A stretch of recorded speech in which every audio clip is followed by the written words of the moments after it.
நீங்க தெருவுக்குள்ள உள்ள புகுந்து நீங்க தாக்குதல் நடத்தணும் அப்படிங்கிற திமிரு எங்க இருந்து வருது?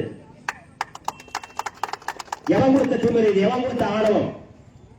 ஒரே ஒரு தெருவுக்குள்ள உள்ள புகுந்து ஒருத்தர் தாக்குதல் நடத்த வர்றான், கும்பலா வர்றானா அவ அத்தனை பேர் வெளியில போக முடியாது அப்படிங்கிற நிலையை விடுதலை சிறுத்தைகள் உருவாக்கும் இளைஞர்களை புரிஞ்சுக்கணும். சும்மா இனிமே நீங்க ஆர்ப்பாட்டம் போராட்டம் நடத்துறது அப்படிங்கிறது ரெண்டாவது பட்சம். அது நம்ம நீதி கேட்டு நம்ம அது ஒரு நீதிக்கான ஒரு போராட்டம்.